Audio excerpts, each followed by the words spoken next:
Hello, everybody. Welcome into a Friday edition of the Computer America Show. It's the pre-show. We got a great program planned for you tonight. In the second hour, we're going to have computer and technology news brought to you by Slimware Utilities, the official 1 minute until showtime. the official optimization software of Computer America. And in the first hour, we're going to have the CEO and founder of HelloTech. All right, Richard Walport is here. We're going to talk about tech support on demand for your home. And it's very, very interesting, and I think you're going to enjoy the interview. So sit back, relax, enjoy the show. Of course, we're going to have our social media winner of the week. It's all happening here on Computer America.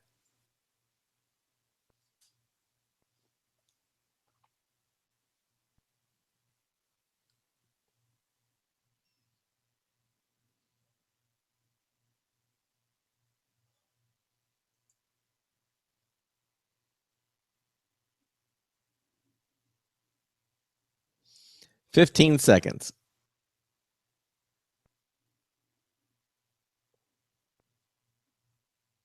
Your show will go live in 5 seconds. 4, 3, 2, 1.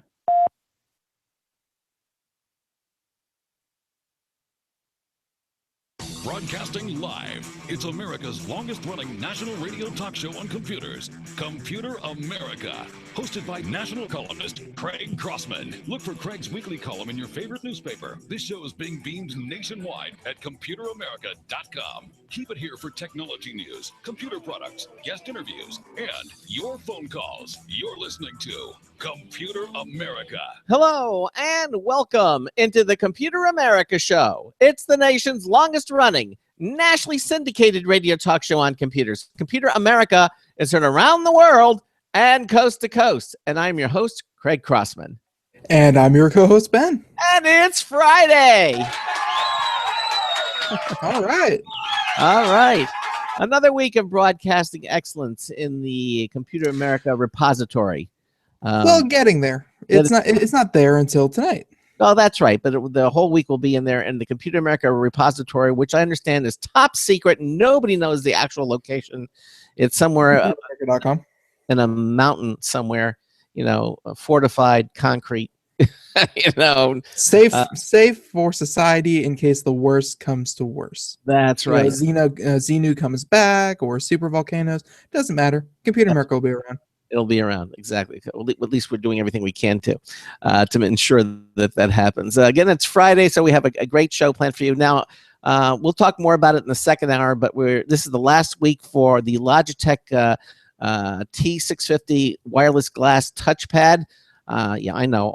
I know, but it was a great prize. And it still is. But I don't know. They still offer it too. So I mean, if you didn't win one as a prize, you can still always go pick one up. That's right. And we're going to announce our brand new prize for next week.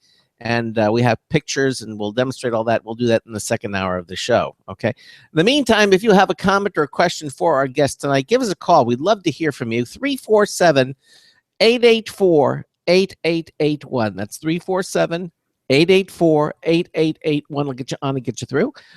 We also have our live interactive chat room from our homepage at ComputerAmerica.com. You'll see it says show lounge/chat room. Just to click on that.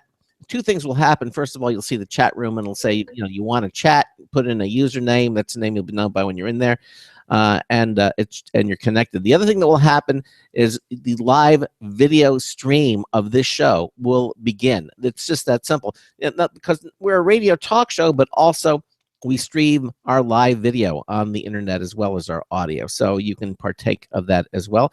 If you just want the chat room, just hover over the show lounge selection, and it'll give you an option to go just to a full screen chat if you want that.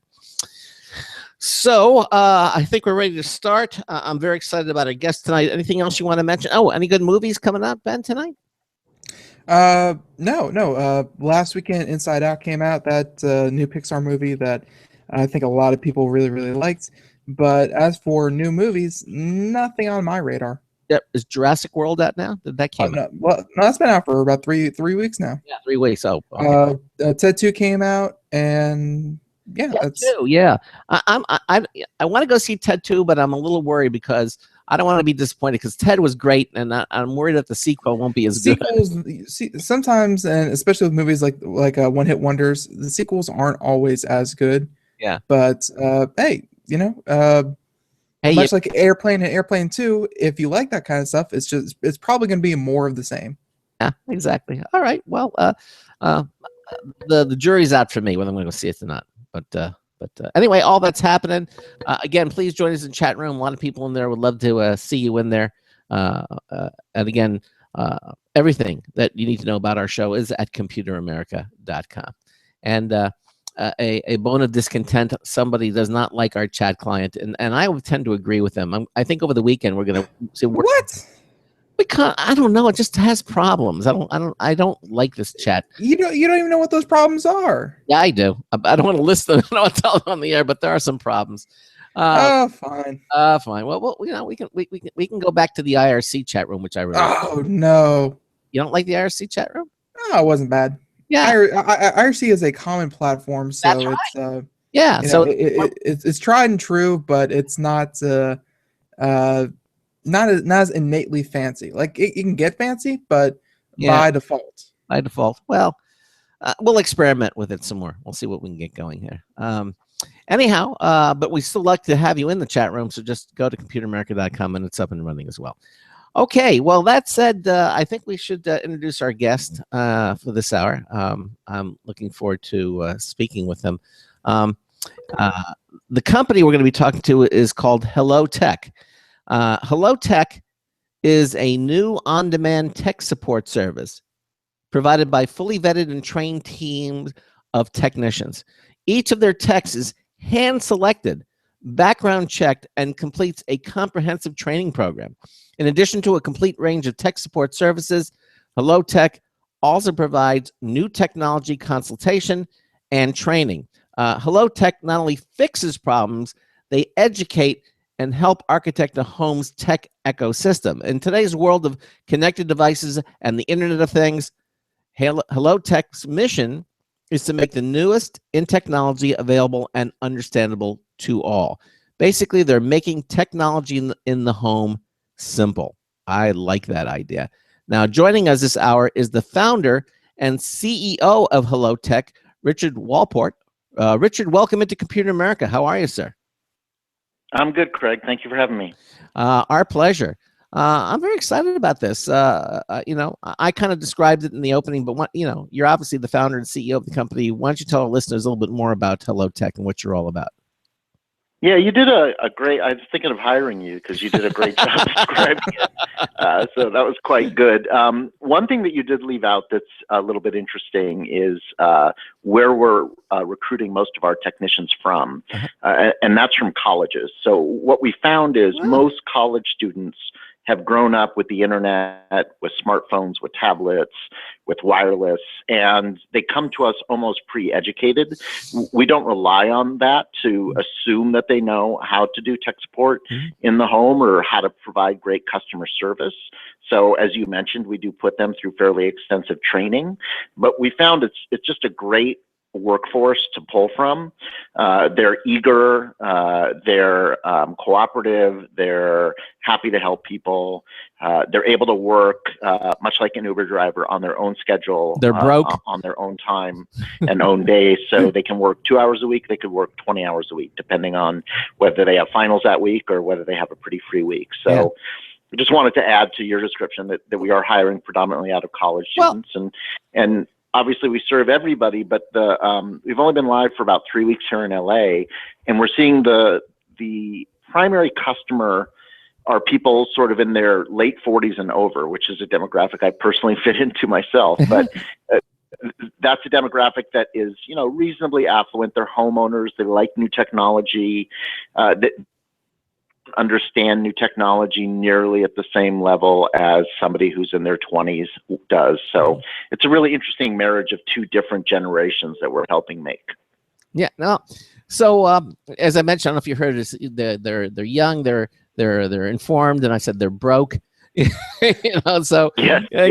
they can use the money. Well, and another thing, I went to college for computer science and stuff like this. Like, you could put this on a job resume and say that you have experience in IT, because it's so hard out there, because getting out of college and just having the degree usually isn't enough. Like, you need some sort of experience just to get even starting level positions. Great point. I mean, could they use their time with HelloTech as on the resume? Couldn't they?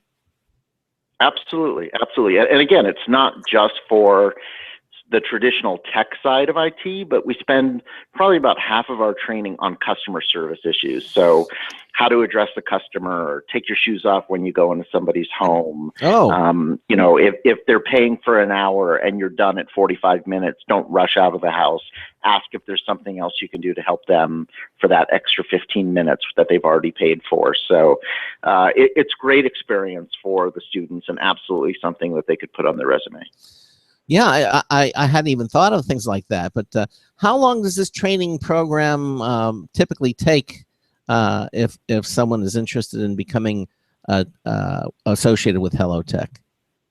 Yeah, it varies based on two things. Essentially, based on how aggressively the technician wants to start working, and also what level of support they want to provide. So we have 3 tiers of support, and I don't know if it's interesting or not to get into what the differences are between the three. Yes, please. Okay, I can come back to that in a minute. Okay. But we do have 3 different tiers of support. There's some online courses that we've put together that they have to take before they come in. I should back up for a second. The very, very first thing we do is a full DMV and criminal background check. Oh. And we have that done before we even give them the online course material. Then they go through the online course material, which takes probably 8 to 10 hours. They don't have to do that, obviously, in one sitting. Then there's a test that they have to pass at 80% or better. If they pass that test, then they're invited to come in for what is effectively 2 days of in-person training. At the end of that training, they're again given a test that they have to pass at 80% or better. And then at that level, they're approved for Tier 1 support, and they're allowed to go on their first call. But their first call to the home is shadowed by one of our senior technicians, who goes with them just to see, did they greet the customer appropriately? Did they understand how to use the tools that were provided to them? Did they explain to the customer what it was that they were going to be doing? Did they help the customer understand what was actually fixed, and all those sorts of things? In terms of the levels, what we found is the majority of problems fall into 2 primary buckets. So one I would call wireless problems, and one I would call slow computer problems.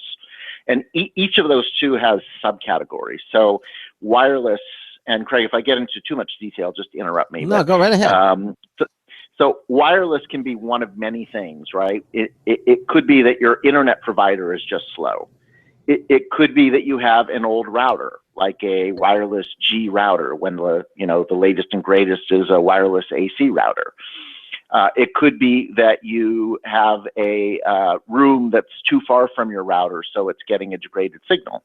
That degraded signal could get to the point where it's so poor that you have rooms in your house that have no wireless at all. So one big bucket of things that we see is wireless. And the second big bucket is slow computer. And slow computer, again, falls into a couple of different things that it predominantly turns out being. So one is that the hard disk is full. One is that the RAM, all the memory, is being used. One is that the machine is just really, really old. One is that they might have malware, and one is that they might have a virus. So, between those 2 topics, there's a good 10 to 12 things in there. But all of those things would be covered by our Tier 1 technicians that would know how to solve any of those sorts of problems. We do send them with tools, technology tools, so that they can diagnose and fix those problems on the spot. Let me ask you this. Do you work in a particular platform? Do you work with PCs only? Do you work with Macs? I mean, what machines do you service? Not platform specific. So we work with PCs, we work with Macs, we even work with Windows machines. We work with smartphones. Some of our customers have just wanted lessons on how to do email on their smartphones. Oh. We support iOS, we support Android. So we're not really the deciders of what technology should be used. We're there to support whatever the technology is that's been chosen by the customer. Sounds to me like you're a real full service company. I mean, this is really nice. I mean, everything from repairing to helping people learn how to do things the right way. That is very Troubleshooting alone takes, so many, you have to know what to check and what's wrong, and and there are so many different things, as just what we do here on the show all the time. We troubleshoot, but we have to guess all the time. So actually being able to send someone out there, I'm sure, is value enough. And let me ask you this, because we're getting more details here. When we say send somebody out there, obviously you have to service an area. So obviously you can't service everywhere.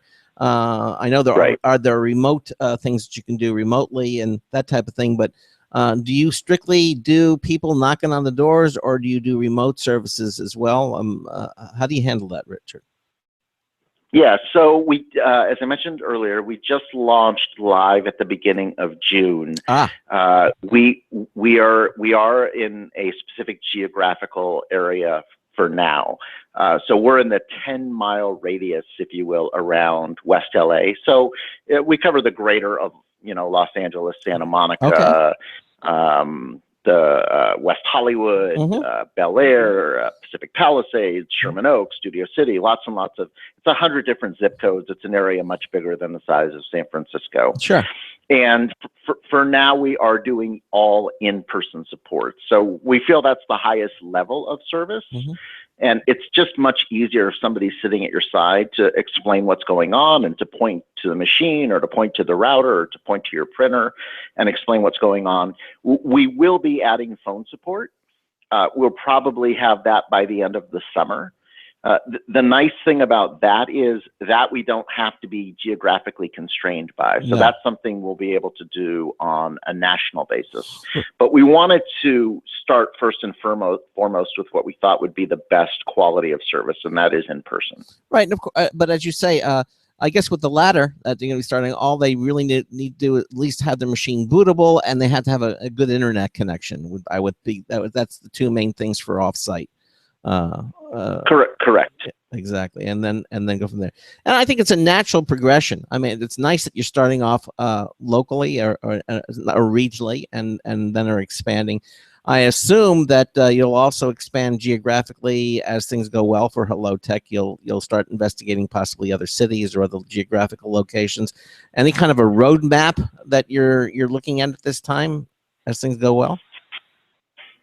Sure. Yeah, we raised so far about not about exactly $4.5 million in our seed round with some of the best investors in the Bay Area and LA. So we were really fortunate to get a fair amount of backing from some great venture capitalists. That money will last us through towards the end of next year. So we're not in a pinch to have to do anything too fast. However, with respect to our roadmap, we plan on staying on the in-person side of things for the summer in the broader LA area. Right. And then we will launch probably an additional 2 cities in the fall. It's not 100% set in stone, but those cities are likely to be San Diego and Boston. San Diego because it's adjacent, so it's an easier city for us to launch because we're only 2 hours away. So need be, we can each get in the car ourselves and drive down there and see what's going on. Exactly. Boston for very different reasons. Boston has the best density of universities of any city in the country. So from the perspective of the college talent that we're looking to recruit, that would be just a great talent pool for us. Boston also has much better public transportation than LA, so it'd be easier for the students to get around. And then Boston also does have a reasonably affluent demographic, so it fits the market for a lot of reasons. Our plan then would be to go raise a Series A at the end of this year and launch in an additional 10 to 20 cities in 2016. Now, are these going to be? And again, are these going to be franchises, or are they going to be owned by you and operated by you? What's on the roadmap for that? Not franchises. These will be completely owned by us and operated by us. I guess it gives you the best control, I would imagine. Then. Absolutely, absolutely. I mean, if you're important. if you're selling burgers, okay, I can get it. But tech support, you really that's hard to keep track of if you're franchising. So at least I would think it'd be that way. It is, and we hold ourselves to a high level of quality assurance, and it's hard to control that if you're in a franchise model. Now, you've touched upon who your target audience is, and you've also touched a little bit of what are some of the challenges that you're going to see for bringing something like HelloTech into the world. I mean, I know you're just starting out now. Other than obviously the obvious parts of geographical locations and the problems that come with that, are there any other challenges you see with down the road with HelloTech or in the near future? I think it's mostly the normal challenges you would have in building a startup. This is my fourth startup. All have been in the tech space, so I've been to this rodeo a few times before. Oh. Definitely, a challenge, and we think that we have good plans for how to do it, but a challenge is going to be getting our brand out there and getting people to understand what our brand is and what our service offering is. So I appreciate being on your show because that obviously helps us get the word out in yet another way. But we're already advertising on Google and Facebook and doing some local print, and we're testing local radio and television as well. So one of the nice things about our business and our demographic is they still subscribe, and I'm sure you appreciate this given what we're on the air talking about, but they still subscribe to radio shows and television shows and local newspapers, and the cost of some of those things have gone down quite dramatically in the last 5 years. So it's become a pretty effective way for us to market to our audience. Well, if you ever think of a nationally syndicated broadcast that have to do with computers and technology, you should keep us in mind. Yeah, we have no idea where to send you. It's so weird. Richard, you mentioned that you've started other companies in the past. Anything that we might know? Probably not at this point. I was a computer scientist at UCLA. Got my degree in 1984, the year that the first Macintosh shipped, and my first job out of school was at Apple, working on the Macintosh development team, which was a dream first job, working for Steve Jobs when he was young and still just getting Apple off the ground. My first startup was I left there Apple after a couple of years, and my first startup was a Macintosh publishing company called After Hours Software that I sold to Adobe. So Adobe, I'm sure, is a company you're familiar with. Yeah. Company. Steve Jobs, he didn't give you an Apple I by any chance? Okay. No. I am sitting in my office at home, and I do have somewhat of a Mac museum here. I have the original Mac, and then the next one, which was called the Fat Mac, and then I have a Lisa, which I remember the Lisa. Predated the Mac. Sure, yeah. I have the 20th anniversary Mac. I remember that only too. Made about 1,000 of. Yeah, exactly. So you are a collector. Yeah, I would not be bringing my Apple I to a local. What was it? A junkyard or something. No. Yeah, exactly. No. Oh my gosh. Okay, so just to get this one out of the way, it's a service that seems a bit more personalized, and but how would you say that HelloTech distinguishes themselves from something, let's say, like Geek Squad? Mm-hmm. So there's I think several ways that we're different than the Geek Squad, and I have a lot of respect for the founder of the Geek Squad. When he started that business about 12 years ago, it was pretty visionary at the time, and he started it before it was part of Best Buy, and he ran it independently for about 4 years. We had him on the show. We actually interviewed him before when he was just getting started. Oh, okay, great. Yeah, really smart guy. He's actually helped me out quite a bit in the last 6 months. He's been available to answer questions and tell me about his experience. His name is Robert Stevens. He's a very gracious guy. But one thing I will say about the Geek Squad is they haven't changed the way they do things in the last 12 years. So if you want an appointment with the Geek Squad, there's a phone number that you need to call. Usually end up being on hold for a little bit. They'll schedule your appointment for usually somewhere between 4 and 7 days out. So it's not really a I need somebody tonight type of solution, or I need somebody tomorrow morning type of solution. It's fairly expensive. If you called the Geek Squad and just wanted them to come out and fix a virus, you'd probably pay somewhere between $200 and $250. We charge $79 an hour. We're running a promotion right now where the first hour is free, which is a great promotion. Wow. Most of our jobs, about half, get fixed within an hour. The average length of all jobs is about an hour and a half. So for us, if you had a service like that, it probably cost you about $120. So we like to think we're somewhere between 25% and 50% less expensive than the Geek Squad. We're also more real time, and we'll also arrive at an exact time. This is a small thing, but consumers really love it. Rather than telling you that somebody will be there between 10 a.m. and 2 p.m., we tell you somebody will be there Saturday at 11 a.m. and they're there at 11 a.m. on Saturday. So there's a variety of things about the Geek Squad and what we're doing that are different. Yeah, there's nothing worse than getting that service call. It's like, we'll be there between 8 a.m. and Saturday. So make yourself available. Yes. In the meantime, your computer's melted and you need help right now. And exactly.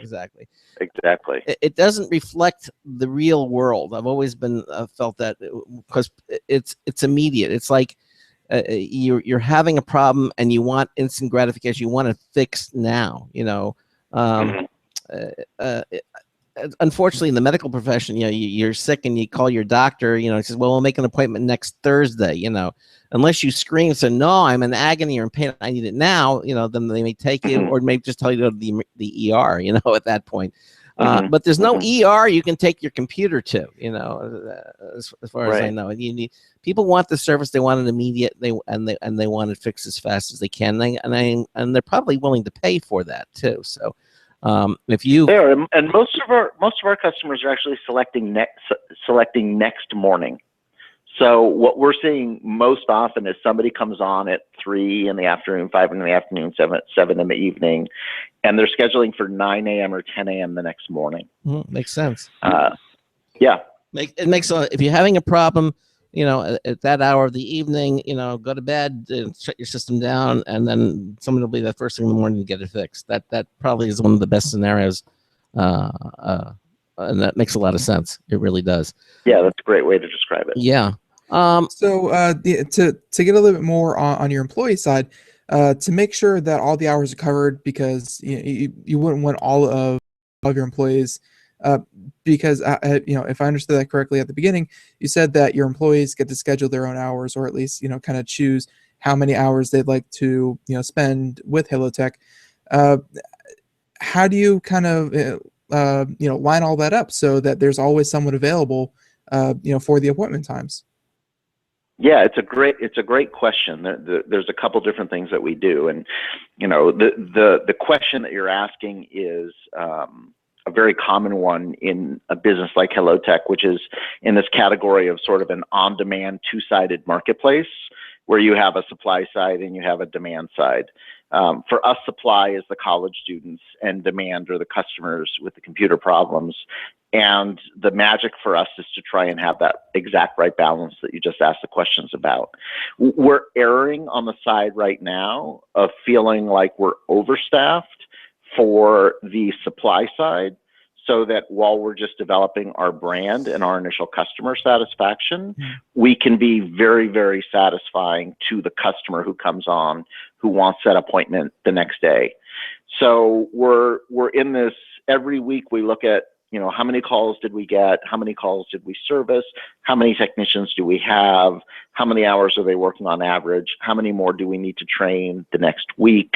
How is our marketing going to expand next week, which is going to increase the demand side, which means we're going to have more techs on duty. So unfortunately, it's not a single simple thing that we can do. It's a very, very delicate balancing act. But that's one of the reasons, for example, I mentioned to you earlier, we're currently in the 10-mile radius around West LA. When we launched just weeks ago, we actually started with just a 5-mile radius around UCLA and West LA. And part of that was we just wanted to see what the demand was. Right. And once we got our arms around that, we said, okay, now we can expand to a bigger area, and we're going to continue to expand in that way. Now, Richard, when you train somebody, that does represent a certain amount of investment in time and effort in that person. If there's college students, what if they just decide to leave? I mean, is there anything you can do? I know you can't chain them down, but is there any kind of a agreement or something between them and the company when you're doing all this? No, that's a risk that we take, that we're willing to take. It's again a great question. We do pay them for their training time as well. Oh. So there's a good incentive for them. I mean, not only are they coming and getting trained, but they're getting paid to get trained. Okay. And we have a, estimated cost that I won't disclose, but we know what our cost all in is to train somebody to go out and do tech support. And we feel like on average, and this is going to prove itself out, and so far the early numbers are good, but on average, the students are going to be stand-up people, and they're going to work for enough hours over time that it makes itself make sense. All right. Richard, we're at the bottom of the hour, and we're going to take a little break, and then we come back. I want to talk about the 3 different tiers of support that you mentioned, and we'll get into that and as well. 347-884-8881 will get you on and get you through. Richard Walpart is here. He is the CEO and founder of HelloTech. We'll be right back with him. News Tips Poll review from Marty Winston as well. We'll be right back.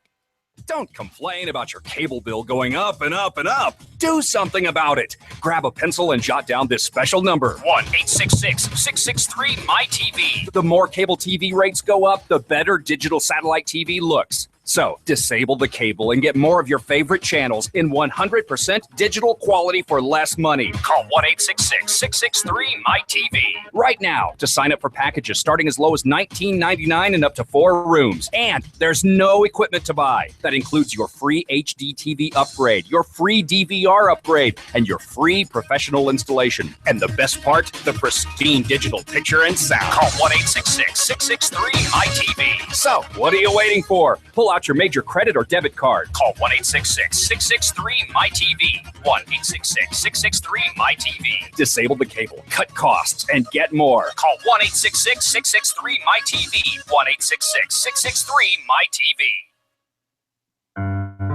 Hi, this is Craig Crossman, host of the Computer America Show. You have important meetings to schedule. Your company's getting ready for its IPO, and you're in charge of the PTA fundraiser this month. So how do you coordinate everyone to be available at the same time? Are you still using emails, phone calls, even text messages to schedule meetings with a group of people? How's that working out for you?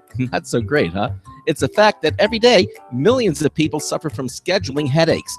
Well, with Doodle, scheduling meetings with a group of people is quick and easy. With Doodle, you can easily propose available times to each member.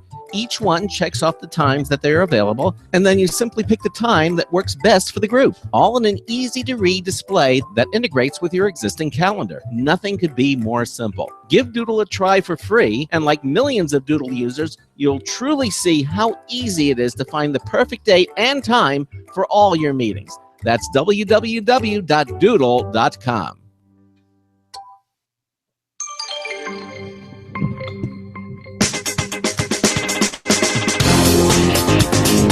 Hey, don't look now, but your Who's is open. Marty Winston with the News Tips Bulletin Review for Computer America. This time, the iSmart Alarm. We can't help thinking about how closely related home control and home security tend to be, especially lately. In both cases, there are sensors monitoring many of the same things. In both cases, there are controllers, though their preordained responses may serve different ends. In both cases, there may be effectors. We got in the iSmart Alarm and several of its adjuncts for review. Its Cube 1 controller is a small white cube that plugs into a router and a wall wart. Its sensors link wirelessly over license-free RF. Those sensors include magnetic pair open-close sensors for windows or doors, a motion sensor, and a camera that, in addition to feeding video, can also detect sound and motion. Its effectors include a loud audio tone, a power outlet control add-on, and alerts by text and voice calls to a registered and authenticated smartphone. We hear they plan some integration with Z-Wave, HomeKit, and Google Thread. We think of iSmart Alarm as a home control system that's optimized for security. Bottom line, The iSmart Alarm may be the easiest, least messy, and most goof-proof do-it-yourself home alarm system we've seen. Marty Winston, News Tips Bulletin for Computer America. Welcome back to the Computer America Show. Thank you, Marty Winston, for that News Tip Bulletin review. That was your last chance to hear that particular one this week. You can always go back into the show archives, and they're there forever. Mm-hmm. But we'll be having brand new ones. I understand Craig just received a whole new shipment Yes, of them. It came wrapped in a tin foil, and we unpacked. Yes, that keeps in the freshness. That's good. That's good. Yes, it does. And produced, and they'll be on the air next week, first hour and second hour, brand new ones. They were refrigerated too. Yeah, I know. It's good preservation. That's how you keep the fidelity really, really high. That's what you like. Refrigerated. Yep. So, but in the first hour here on Computer America, we have Richard Wolpert here. He is the founder and CEO of HelloTech. We've been going over, a lot of their services here in the first half hour, but we kind of wanted to go back, and Craig said the 3 levels of tech support. I think what he was trying to say was, what are the 3 levels that a technician can achieve? Because you mentioned that these technicians, they have different levels of expertise. So if you don't mind, we can get a little bit into that. Yeah, I'd be happy to share that. And just to be clear, the service price to consumers is the same regardless of what services they're getting. So to the consumer, there's no different tiers that they have to worry about with different prices. It's all a preset price. Right. I mentioned earlier, $79 an hour. All right. So tier 1, we talked briefly about, which is virus and wireless and slow machine types of issues. Tier 2 is when they get into networking issues. So I want to connect all the photos from my iPhone and my Android device, if you had such a thing, and my PC and my laptop, so they're all shared in a similar folder. So networking type of issues are what constitute somebody who is capable of doing what we consider tier 2 stuff. And then tier 3 is really more a consultative sale of new technology for the home. So, and you touched about this a little bit, Craig, in your intro, and we haven't, I think, talked about it enough because this is a really big, important part about HelloTech's business. But in addition to supporting things, we will help you figure out what new cool technology for the home might be applicable for you, and you can buy it through us, and we'll deliver it, and we'll install it, and we'll train you. And there's some obvious examples of that. So we're a partner with Sonos, which I'm assuming you guys are familiar with. Very familiar. Great wireless. Yeah. We're a partner with Nest. Which has the Nest thermostats and now the Nest cams. We're also a partner with Linksys and Belkin on routers and wireless extenders. We're a partner with Netgear on a video surveillance system they have called Arlo, which is a really, really awesome video surveillance system you can install in about half an hour in your house.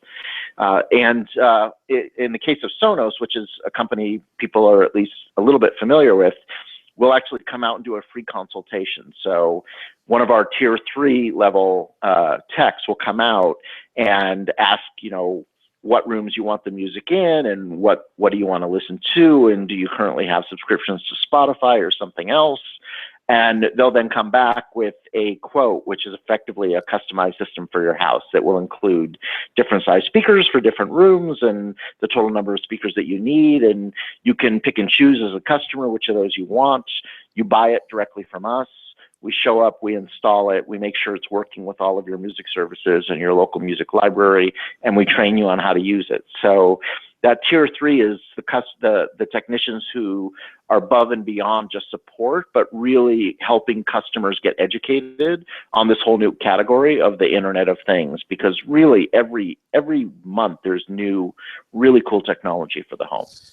So let me ask you this. Now that I understand the 3 different tiers, because I was wondering how you were going to answer it. When a person calls HelloTech and they have a problem, I was going to say, how do you is there some sort of pre-qualifying interview that you do, so you send the correct tier support person out to that home rather because they say, hey, my computer doesn't work, or they say something. Well, do you ask them some questions to kind of figure out what, see what kind of level you need to send out to the house? Yeah, exactly right. So from the customer's perspective, there's a couple different ways that they can get in contact with us. So one is on their smartphone, if they're using a mobile device. Mm-hmm. One is just on their PC or Mac using the website. And the other is 800 numbers. So a surprising number of our customers are actually using the 800 number more than we had anticipated. Really? I think they, something's going wrong, and they just want to get somebody on the phone, and they want to be able to explain what it is that's going wrong. I agree. I you get frustrated, and I understand that. You don't want to get on the website and try to figure out. You call somebody and get it done. Hey, I need help. Get out here. I think that. So maybe that isn't as surprising as you might think. I think you're going to probably find that the phone appointments are probably going to be your first level of contact for people. I think that's true. I think it's going to be somewhat generational as well. So somebody that's 25 is probably more likely to use their smartphone, and somebody who's 55 is more likely to pick up their landline. So it somewhat depends on the customer. Yeah. But regardless of the methodology they use to contact us, there's information that we ask about. Give us an example of something that's wrong with your system, describe the problem in a few words. And if we don't feel like we have enough information, then we will do an outbound call to the customer and try and get more information about the job, so that not only do we pick the best technician to go out, but so that if we think it's going to be necessary, we can send the technician with hardware. So a great case in point is a lot of people have trouble with their wireless networks not reaching everywhere in their house. Mm-hmm. And it's a very easy fix. For $79, you can get a Linksys wireless range extender, and it completely solves the problem 100% of the time. Does your technician bring this equipment in anticipation of that? Oh, they need to extend it. I probably need an extender. I should bring that in my car with me. I mean, exactly. Okay, that's nice. Yeah, exactly. Yeah. So they don't have to go back and say, okay, now I know what it is you need. Now I have to go back, and more frustration, more time. I would assume that one of the things of providing the service by an hourly rate. First one is, of course, people are going to want it done. No offense, but they're going to want it done in the first hour. But this also kind of drives your guys. If you get it, if you get all the information up front. If you try to keep it under an hour, for your customers, that just, I guess, cements in their mind that, hey, any problems with my computer can be done in a fast, efficient way. Like it doesn't have to be, oh yeah, I had a technician over here and he took, 3 weeks to get it fixed. It's, you really get it done quick. You want to know if you could stay overnight. Yeah. Yeah. Fortunately, that hasn't happened to us. And what's for dinner? Exactly. Yeah. Yeah. Good. And of course, obviously, that builds confidence. And so for return, a service, if something else happens, they're probably going to call. And I like this this promotion during the first hour is free. So that's got to be really good too. But what? Yeah, as I said, for a lot of people, that's effectively giving them free service, because a lot of the calls can be resolved within an hour. Really? So in other words, if they call and the person comes out and he fixes the things and it only took them 40 minutes, you're saying that they pay nothing? Correct. Wow. Yeah, that's very cool. But that won't last for too much longer. So okay. Well, hey, very, very nice introduction to the service. At any rate. Yeah, exactly. Yeah. Very, very nice. So you mentioned that you had the products that you sell them now. You mentioned some of the people that you're partnering up with. You've mentioned some very well-known names like Netgear and Sonos and Belkin. So if they need a cable or some sort of or the cable they have is malfunctioning, and because a lot of times it's a bad. So you have Belkin cables with you. You have does the technician bring all those? I mean, how well stocked, I guess, with product are your technicians when they come out to the home? Yeah, I mean, clearly we're not going to be able to be 100% stocked with whatever the technician might need when they are out at the home. But we do have each technician is stocked with a backpack that has a wireless range extender in it, basic HDMI cables, basic Ethernet cables, ties for the cables so that they're not all over your desk, but can be put neatly in a nice bundle. So we've tried to put a lot of thought into what are the things we can cost effectively give each of the technicians for each of their calls so that they'll have a good percentage of the things that are needed when they go out.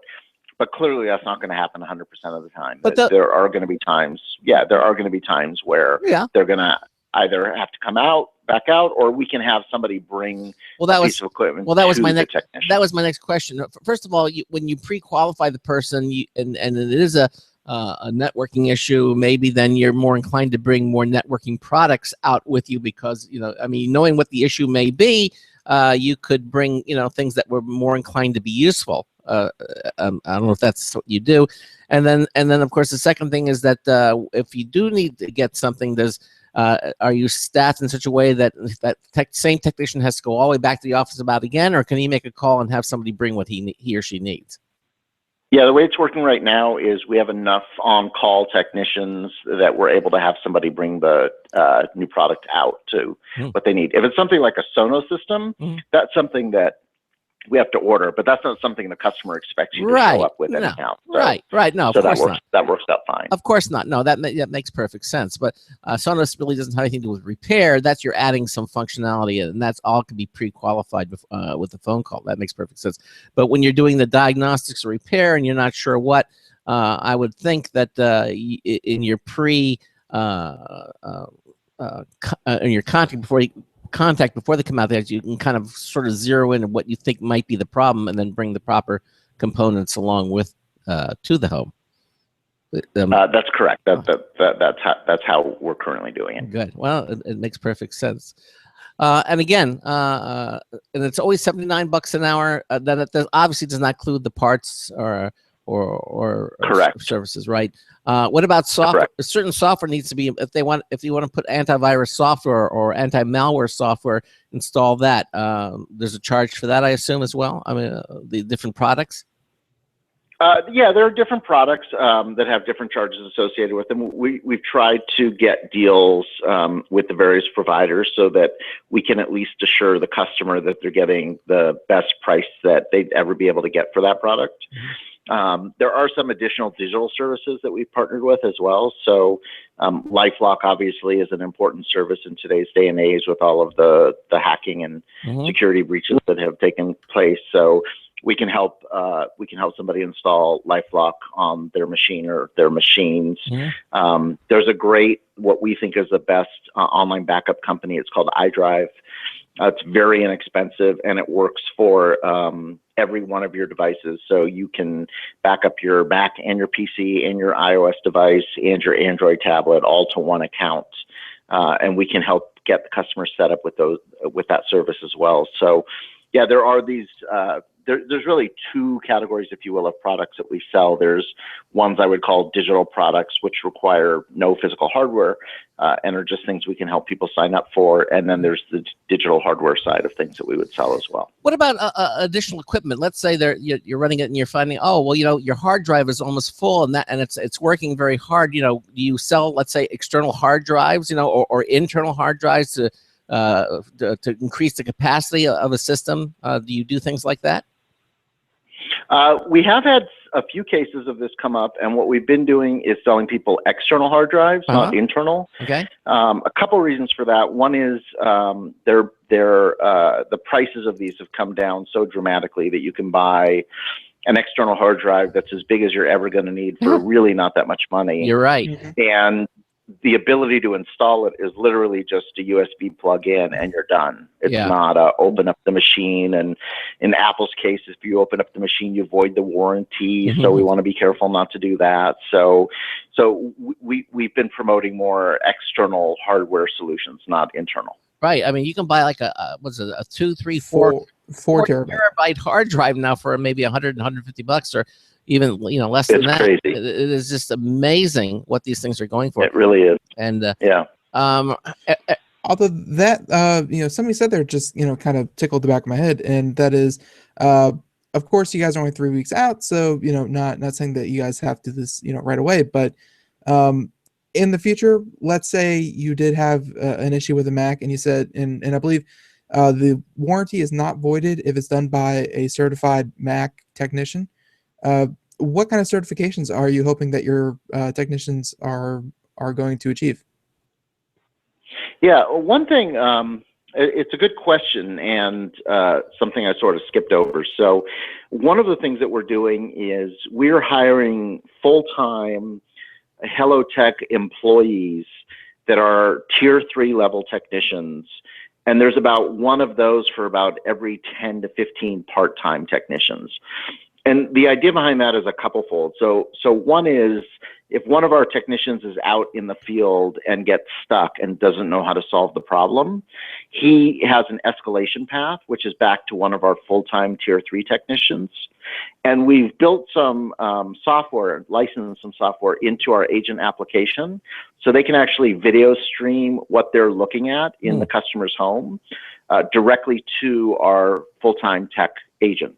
And that tech agent can then walk them through and help them answer how to fix that particular problem. So we do have some full-time technicians, and those technicians we do have sort of a higher level bar for. So the two that we have are both Microsoft certified technicians. They're both Apple certified technicians. So we use them for the last line of defense, if you will, for our technicians in the field, and then also for the most complicated jobs they get sent out as well. Yeah, I watched a certified Apple technician working on my Mac at the. Actually, I brought it in, and it was literally he connected the Mac up to, via Ethernet to the Apple Center. I mean, to Apple Computer, the diagnostics, and then actually performed the diagnostics right there on the computer, and was able to determine what was wrong with it, and basically he just plugged it in and watched it, and says, "Oh, look, this particular thing isn't working." And supervised the maintenance. Yeah. I mean, Apple's really has their act together when it comes to repairs, because obviously it's a closed system, and so they can really fairly quickly diagnose what a problem is on the computer. Do your people have access on to a that? computer, but once you get into a computer with a printer, with other peripherals, then they're not as solid at solving the problem. Okay, so do you work with your certified Apple technicians? Do they have that where they work with Apple, or is it something that how do you deal with that? They can work directly with Apple and with Microsoft, and then we've built we have a thumb drive that we send every technician out with, and on it it's basically our equivalent of what you described. It's the technology that we have that runs and scans the systems and tells the technicians what's wrong and makes suggestions on how they should fix it. So we've developed our own technology to do a similar thing. Wow, very impressive. And again, $79. You know what it's going to be. Now, will the technician, when he's in the home or something, and after he's looked at everything, can he, at the customer's request, or if I say to him, okay, well, now you know what it is, about how long do you think it's going to take you to do it? How many hours is it going to take you to? Will they kind of give them a guess? How long it's going to do, or are they not allowed to do that? Absolutely. We give them a guess when they sign up for the service. Really? So yeah. Well, that's after though you look at you've looked at the computer and you kind of figure out what's wrong. He says, okay, it's going to take me about an hour and a half to get this fixed. Is that how that works? Well, when you log on and you say, for example, that you're on HelloTech.com and you say that you have a wireless problem, we say the average wireless problem can be fixed in 1 hour. So we'll tell you that. Okay. If it's something like a virus, that's harder to estimate for us remotely, and that is something that once the tech is in the field and runs his initial diagnostics, then he can run some tools that will help him tell the customer what it is that they expect it's going to take. Okay. One of the things, going back to, you did ask a question earlier, I'm going to come back just for a second about difference between us and the Geek Squad that we've been told by some of our customers is really nice is Geek Squad, you pay by the problem. So if you sign up for a wireless problem and somebody comes out and fixes the wireless problem, and then you ask them to look at your printer, they'll literally tell you that they're not authorized to, and you need to call Geek Squad and get another appointment and have that appointment be for your printer, and then they'll come back out. And one of the nice things about the hourly rate is, first of all, if we do have a 1 hour minimum, which is fine for the first hour free, obviously, that's no problem at all. But we do tell our technicians, if you finish in 40 minutes, ask the customer, is there anything else wrong with any of your technology in the house that we can help with? And if there's something else that is going wrong, they'll stay for an extra 5 or 10 minutes and they'll fix that thing as well. So they'll really make use of the time that they have in the home. And how are they determining that time? Do they have a little time clock that they put down? There's a little punch card, ting ting. I mean, so the agents run their HelloTech lives on an application that we've developed, and it allows them to see jobs that are it allows them to set their schedule. Then it allows them to see jobs that are available during their scheduled time. It allows them to sign in when they get to the customer's house, and then they have the customer sign in as well. So the customer signs them in effectively, that they're starting the clock, if you will.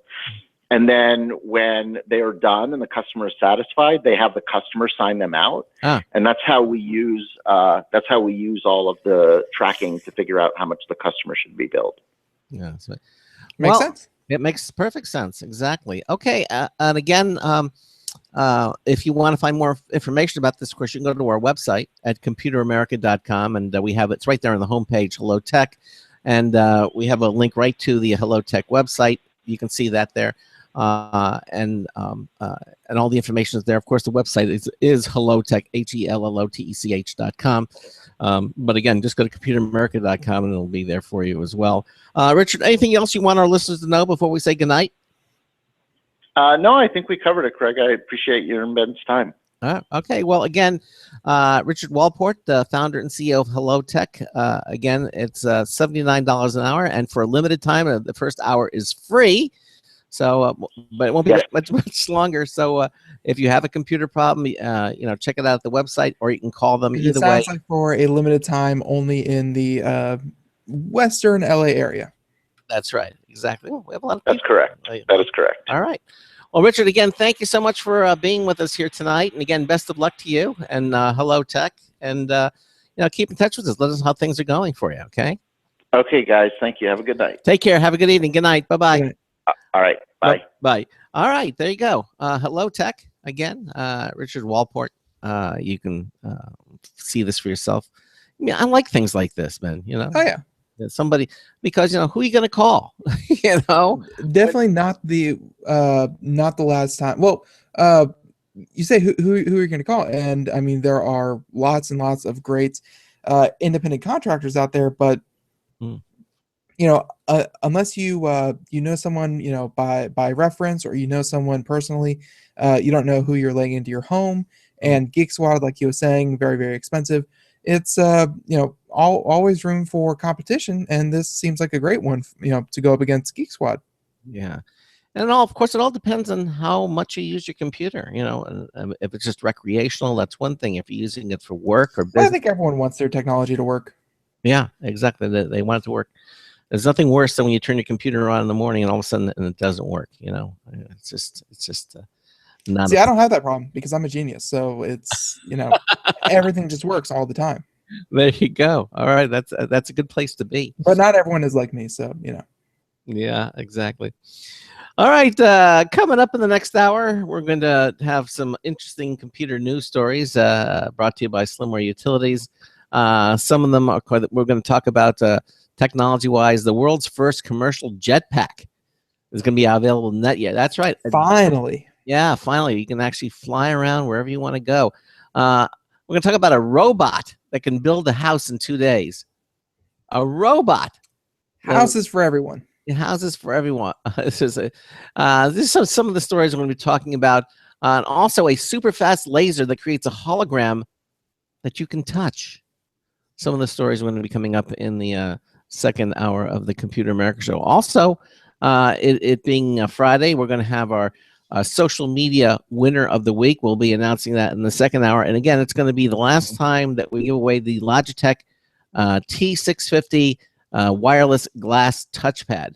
but we're replacing it with something really next week, something really, really nice, very cutting edge. I sat down with Logitech and we said, hey, we're coming up with a new prize. Let's find something that's really slick and beautiful and incredibly useful. And we came up with something that they're just introducing, and it's just barely coming out now. And that's why we can't give this one away this week, because it's just not available. But it will be available next week, and we're going to tell you all about it.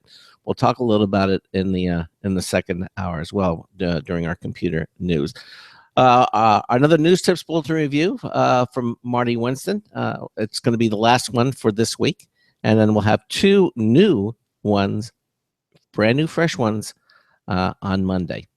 Also, everything that you want to know about Computer America is at our website at computeramerica.com. We keep making improvements to the website. As I mentioned, you can now see our calendar is available. Our social media contest has been updated. Here's a little sneak peek. If you go to our social media contest page, which is under the interact button, it'll say social media contest. You can go there and you can see what the prize is now. It's up there.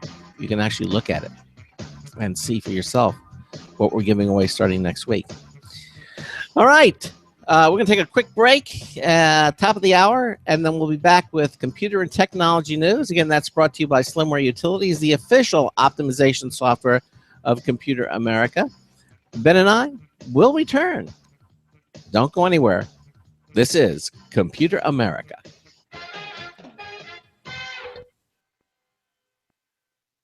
Broadcasting live. It's the only national radio talk show on computers to air every weeknight. Computer America. Hosted by national columnist Craig Crossman. The first hour's behind us, but there's still more of tech news, tech talk, and your phone calls. We're being beamed nationwide at computeramerica.com. You got computer problems? Bring them on. You're listening to Computer America. Computers run the world, and we run computers. Call us or send us an email to live@computeramerica.com. Hello and welcome into hour 2 of the nation's longest running, nationally syndicated radio talk show on computers. This is the Computer America Show, and I'm your host, Craig Crossman. And I'm your co-host, Ben. And we just had our first hour guest, HelloTech. We had the founder and CEO, Richard Walport, here on with us, talking about their service. Very cool. If you live out in LA, this is certainly something you want to check out. Yeah, he sounds like he had a pretty successful first round of investment. So it doesn't seem like the kind of thing that is that he plans on, and it's probably not the kind of thing that is going to stay locked up in one area. Mm-hmm. So he's probably going to take it, just like you said, plans to move to Boston. But I totally see him, kind of branching it out to many, many different locations. So probably not the last time we've heard from him. No, I'm sure we'll hear from him again. We had the founder of Geek Squad here on the show. This is before your time, I think, though, and on the program talking.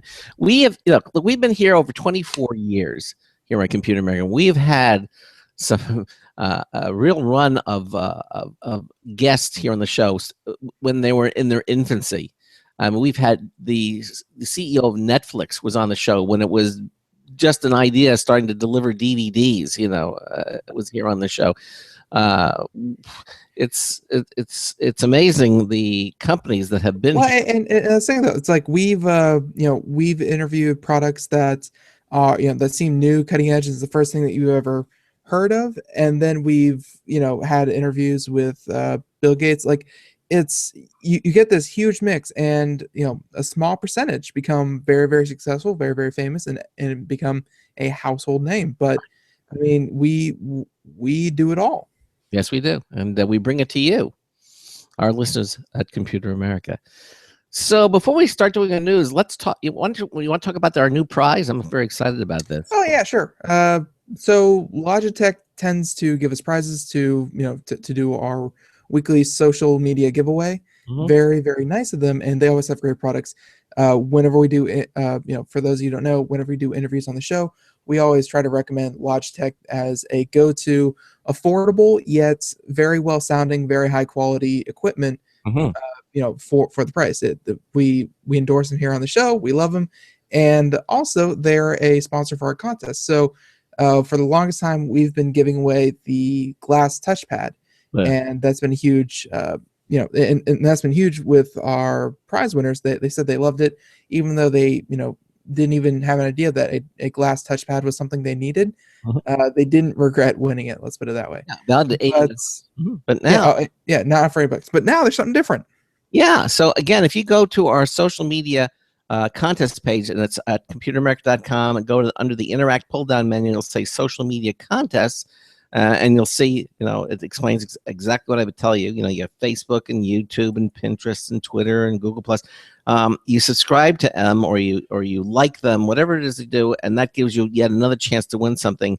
Every Friday, we draw a winning name to win something really, really nice. And starting next week, Ben and I are going to be giving away the brand new MX Anywhere 2 wireless mouse. And we actually, if you go there, there's a link. You just click on it, and it'll take you to the Logitech page where you can see this thing. And this is a one gorgeous mouse. Now I had a choice.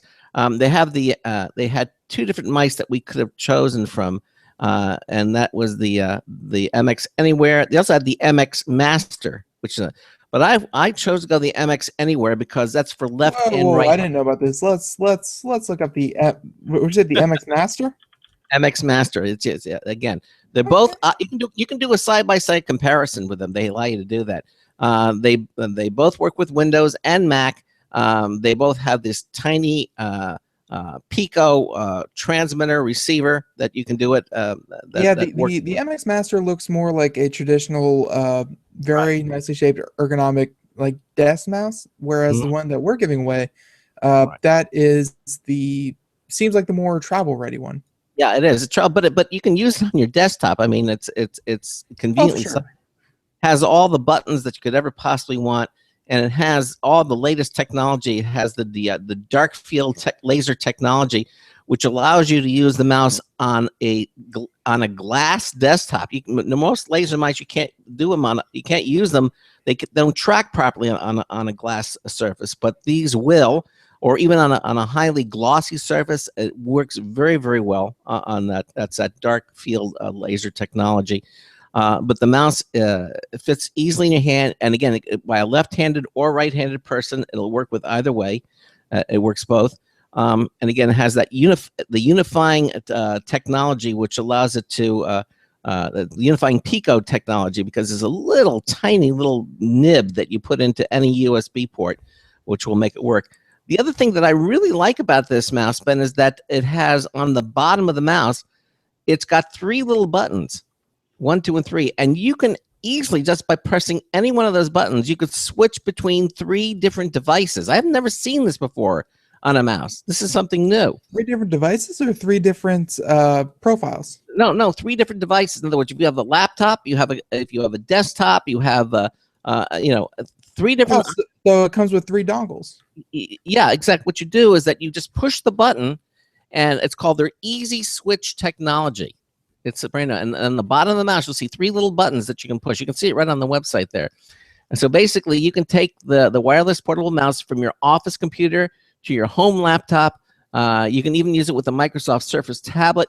You don't have to repair it. That re-pairing, no repairing when you change computers. Basically, you just touch a button and you're ready to go. So you can take this mouse because it's mobile. So the idea is you can take it with you, and just by pushing any one of the 3 buttons, you can switch between devices, and it's already you've paired it once, and that's it, and it remembers all those different pairings. So it's got some really cool technology. It's got a rechargeable battery now. 1 hour of usage. A 1-minute charge will give you up to 1 hour of usage. A full charge lasts up to 2 months with this mouse. Okay. So you have a great deal of features with it. It has the Logitech Options software, which allows you to modify the buttons so you can define what you want them to do. It's got that wonderful scroll wheel that is which Logitech developed first, where you can spin it, and scroll down immediately to where you want, high speed, or you can hit another little button and it'll make a click. You can click start it. Feeling in the scroll wheel. Anyhow, It's the MX Anywhere 2 mouse. It's valid at $80, and we're going to start giving that away next Friday. So again, Okay, I see what you mean by switching multiple devices. yeah, you see that? It's like No, it's the mouse also works with the dongle, but it's also Bluetooth connected. So let's say you have a tablet or a laptop or something that is Bluetooth enabled, and then you pair it with the mouse. You can switch it from the dongle to Bluetooth to Bluetooth. That's right. Just by pushing the little button on the bottom of the mouse. Okay. Well, it was confusing for me because I thought it was going to be like, three different dongles that you plug into 3 different devices, and then you are good to go. No, it works with the Bluetooth, which is nice. And that little button makes it real simple. You don't have to repair it, each time you go to a different device. There's a little indicator in the bottom. You push the button. Each little 1, 2, 3 each has its own little LED light, indicates which pairing it's on, and you just select it, and you're off and running. It's just that simple. Very versatile. I've never seen that on a mouse anywhere before, that it has that built in. So again, sure. MX Anywhere 2 mouse, wireless mobile mouse, the new prize here on Computer America. We just thought we would tell you all about it. And again, go to our social media contest page at computeramerica.com and enter in your chance to win. It's too late for tonight because we've already chosen the winner. But next week, it could be you. Just like our Facebook page or subscribe to our YouTube channel. It's all there. It's real simple. Okay. That said, anything else, or we'll start doing some news stories? No, I think we are good to do some news. All right, let's do it. Okay, let's do some computer news. Tonight's computer and technology news is brought to you by Slimware Utilities, the official optimization software of Computer America. You can visit them at slimwareutilities.com to clean, speed up, and optimize your Windows system for free. That's right, it's free. Everything at slimwareutilities.com is completely free. They're not crippled anyway. There's a freemium model. Basically, they're free. Download them all. Keep them. And when you need them, use them. But we suggest you use them all the time because they truly will clean, speed up, and optimize your hard disk drive system, your Windows system. Download them all. Use them. You'll thank us for it when you do need it. It's slimwareutilities.com. Check them out. Okay, and in our first story, I kind of teased this. The world's first commercial jetpack is going to be available. It's going to fly out of science fiction and onto the streets, carrying the first responders and millionaires next year, because this jetpack is going to cost $150,000. Not bad. That's not bad. I mean, that's for a jetpack, that's a mid to upper range Mercedes. I would think so. But according to this story, again, this is from The Guardian, it's been in development for 35 years. But this first commercially available jetpack is going to be available. It's called the Martin Jetpack. I know about it. We've talked about it before on the show over the years. It's made from a carbon fiber and aluminum. And basically, it's not using the traditional rockets of science fiction jetpacks, which, obviously are difficult to control. Instead, what it does, it uses fans. Okay, so you don't have turbines, really. Yeah, yeah. It's a 2-liter petrol engine drives 2 fans, either on either side of the pilot, to lift the jetpack up to 100 kilograms of human. Well, how heavy is 120 kilograms? 120 kilograms, 2.2 pounds to a kg. So you have to be under 250. 250. Okay, so under 250 of human into the air, along with a low altitude parachute for use should things go wrong. Okay, safety first, children. What could go wrong? Exactly. Well, after the initial test flights back in 2011. An updated version was shown off recently at the Paris Air Show. Now, get this. It can fly for up to 30 minutes at speeds as fast as 74 kilometers per hour, which is what? 74 kilometers is what? About 60 miles an hour? I think, yeah. No. That's closer to 45. 45 miles an hour, okay? The pilots will be able to reach altitudes of everything. This is in meters. It's 1,000 Well, meters. yeah, it's designed by a European company, and Mm. of course, it's being shown over in Europe. So So basically, rooftops, gardens, and parking lots are all viable launch pads for this thing. Okay, it looks very nice. Now, they believe that the jetpack's ability to land in confined spaces will be its selling point. Okay, so we don't really need runways. You can just drop down. But they're not aiming this basically, at people with deep pockets.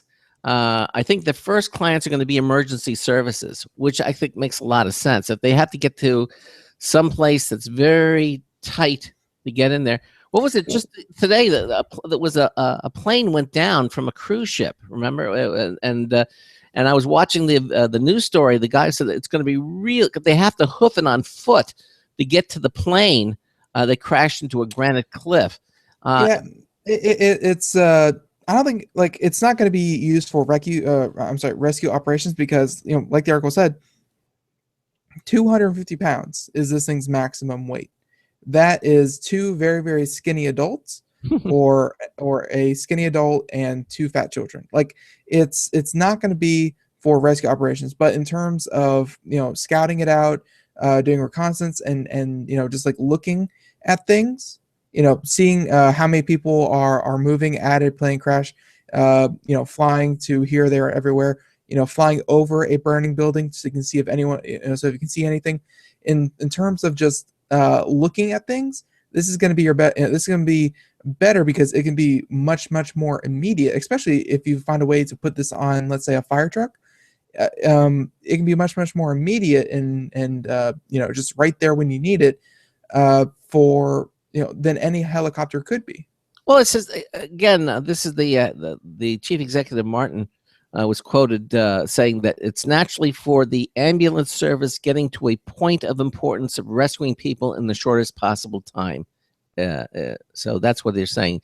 When time is crucial and they need to get somebody medically qualified out there, this could probably do that. Well, then that is even creepier because then that is your paramedics, your EMTs rushing out there with a pack full of medicine and bandages and whatnot, and then he just comes swooping in like some kind of Superman, lands right there next to you, and there you go. Yeah. Like something like this would be really, really cool. Let's say if it's rush hour traffic and then you get in a car accident, I don't know how there'd be gridlock traffic and then someone flips a car, or maybe someone flips a car and then there's gridlock traffic.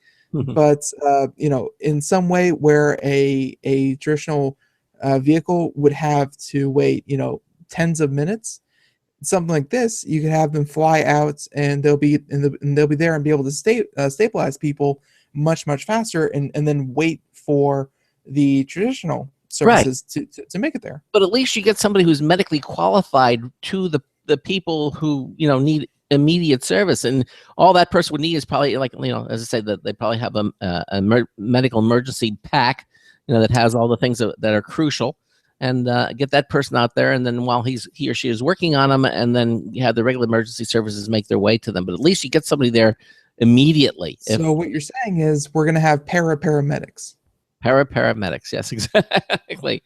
According to the story here, the jetpack will ship for emergency services in the second half of 2016, with a personal version scheduled to be released the following year. So the personal version, I guess, will be recreational. But if you thought the FAA was having a cow over drones, can you imagine what is going to happen when people start flying around, just like drones in places where they're not supposed to? The legislation is going to have to catch up to this one very, very quickly. Yeah, I would think so. Although I don't think it's going to get high enough to put aircraft in danger because it's 1,000 meters. It's about 500. Not high enough, but you don't want someone, running around with a 400-pound piece of equipment and then flying over a park full of children. Like you're gonna have to designate very clear boundaries where you're gonna want people to operate these things. Yeah, exactly. I'm looking at a picture of it here, and it looks really cool. They use the term jetpack loosely. Yeah. Because it's really not a jetpack; it's a turbine. You stand in it. It's a completely upright thing. It doesn't exactly strap on your back. Like, you actually strap yourself into this thing, and it has 2 large turbines, and of course all the internals and whatnot, and a large center pack in the back. Like, it's kind of like you step into the jetpack. Right. It's got like looks like a white cage of some sort that you step into, and it kind of molds itself around your body, and it Well, looks it doesn't mold itself. It's a a hard cage. right. It's like made of tubes, and it's got 2 joysticks, one for each hand, I guess. So you have full control of this, and I wonder how much practice you need to fly this thing.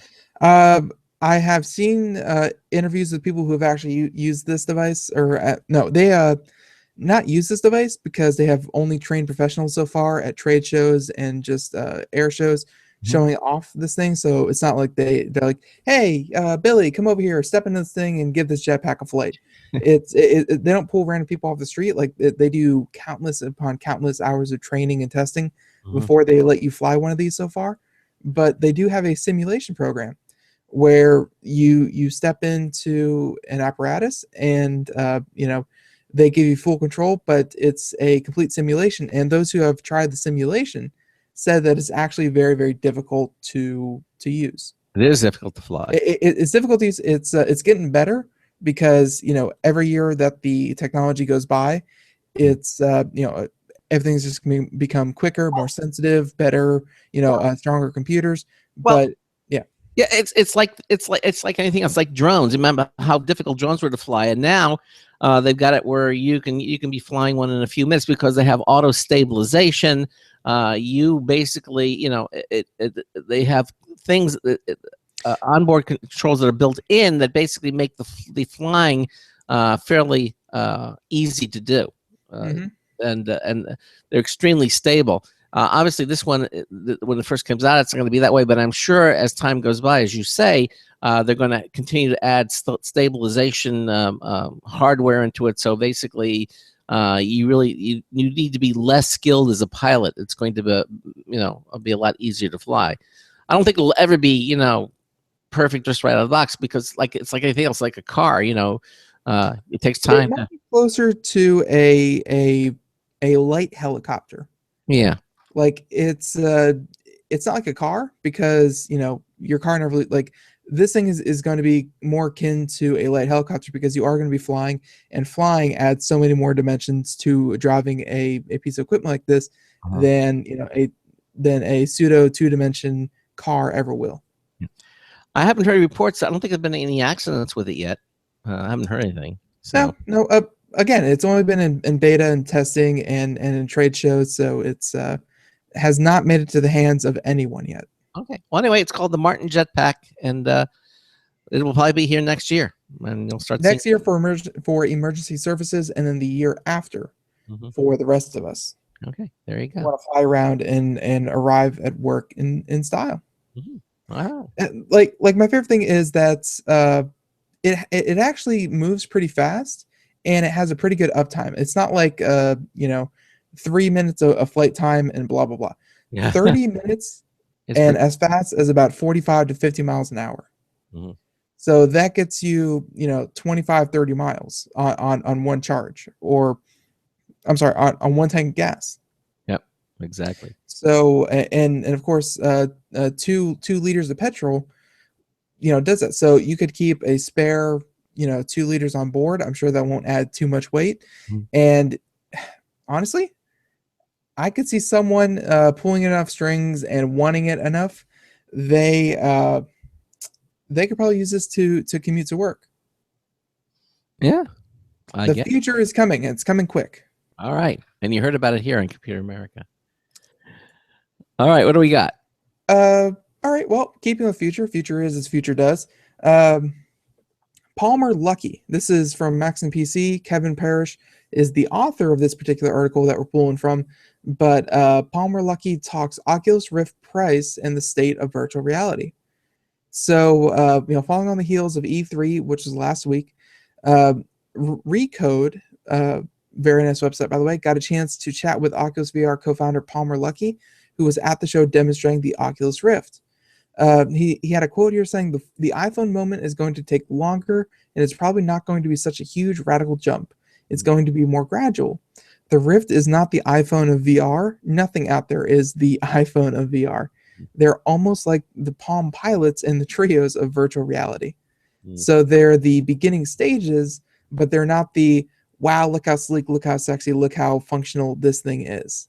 Which I guess is what they're doing, comparing it to the iPhone, because the iPhone, again, when it was released, was that, wow, look how sleek and smooth and useful smartphones can be. Yeah, exactly. Everything before that, it was it got the job done, but it didn't do it pretty. Yeah, it was like so software. Yeah. So you know, the CEO of Oculus Rift is kind of saying that you know, today's VR is going to get the idea across, but it's still maturing as a hardware. You know, he has another quote here saying that you just don't have the horsepower to make it happen on a device. This moving to you know, the Oculus VR, and most of these VRs are going to be a headset that will have to be attached to a larger computer, like a desktop computer or a higher powered laptop computer. Like, they're not going to be standalone devices. And this quote is pertaining to that, saying you just don't have the horsepower to make it happen on a device, much less a cheap enough and comfortable enough device that a normal consumer is going to want to have. There's also going to be more diverse content. Right now, it's almost entirely games, but because only the games industry has the tools and the talent to make immersive 3D worlds. That's a nice little quote. Yes, it is. It's kind of outlining that, no, this will not be Oculus Rift for your phone. This will not be Oculus Rift for your tablet. It's nothing that you have is going to be able to power this that's going to fit in your pocket. But well, you know, games have always been cutting edge. Games have always pushed the threshold of computing devices because they're so immersive and so complex. See, but here's the thing. Like here's what gets me. I think games and game companies, they're more nimble and they're more dynamic than I think the one other industry that is poised to get in on this. But it's such a huge leap, and it's such a traditional market that I don't think they're going to do it right away. Like this is entirely going to be on the gaming side to make this a useful technology.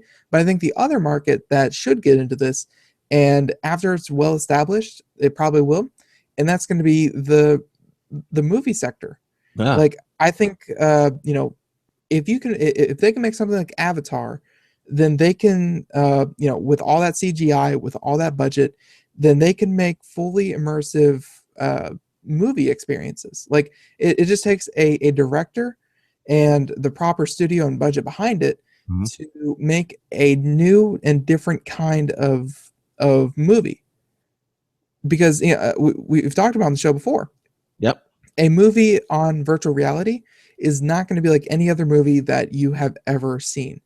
Because with a movie, it's kind of like you're looking at the world of the movie through a window. Like, it's just on screen, it's on your computer, it's up in the movie theater, but it's like you looking through a window.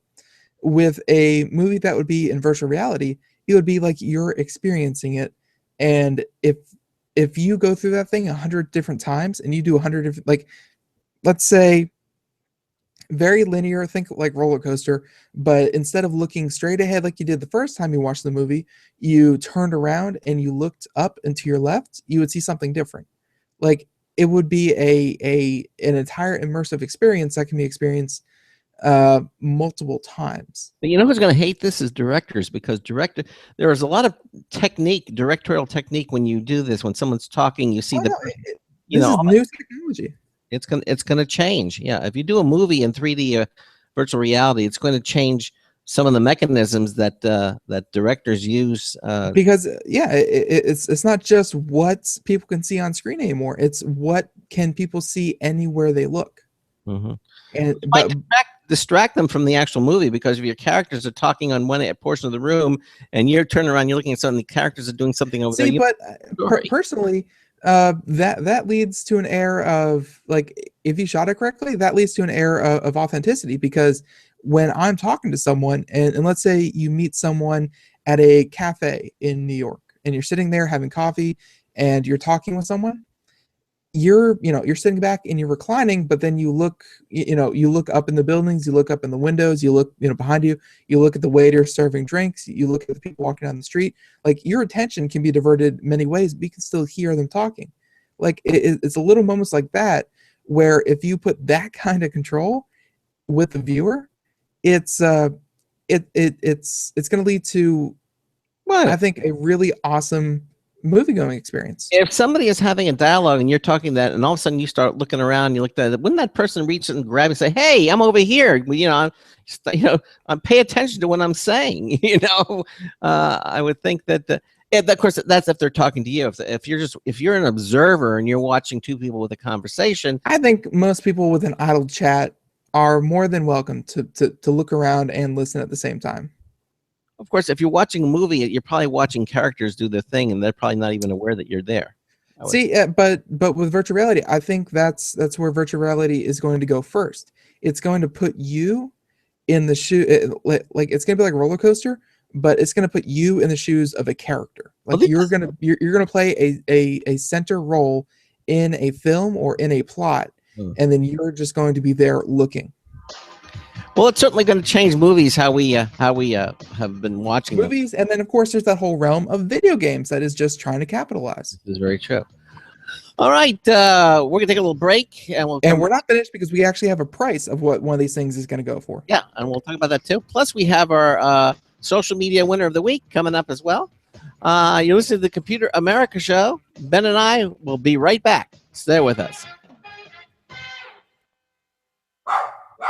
Looking for a best friend? Brother Wolf Animal Rescue has your best friend waiting just for you. The mission of Brother Wolf Animal Rescue is to help build a sustainable, no-kill community where no dogs or cats are ever killed for population control, where true euthanasia is reserved only for animals who are irremediably suffering, or for animals who are truly a threat to society and with no hope of rehabilitation. Brother Wolf's staff and volunteers go door to door, neighborhood by neighborhood, to educate citizens about local resources available for at-risk pets and to help their families connect with those resources. Brother Wolf's community-based approach to no-kill helps keep family pets healthy, happy, and in their homes and out of the local shelter system in the first place. For more information or to make a tax-deductible donation to this wonderful 501c3 organization, visit their website at www.bwar.org. Help to realize Brother Wolf's vision when no animal is euthanized for lack of a home. Who's a good boy? Hi, this is Craig Crossman, host of the Computer America Show. You have important meetings to schedule. Your company's getting ready for its IPO, and you're in charge of the PTA fundraiser this month. So how do you coordinate everyone to be available at the same time? Are you still using emails, phone calls, even text messages to schedule meetings with a group of people? How's that working out for you? That's so great, huh? It's a fact that every day, millions of people suffer from scheduling headaches. Well, with Doodle, scheduling meetings with a group of people is quick and easy. With Doodle, you can easily propose available times to each member. Each one checks off the times that they're available, and then you simply pick the time that works best for the group, all in an easy-to-read display that integrates with your existing calendar. Nothing could be more simple. Give Doodle a try for free, and like millions of Doodle users, you'll truly see how easy it is to find the perfect date and time for all your meetings. That's www.doodle.com.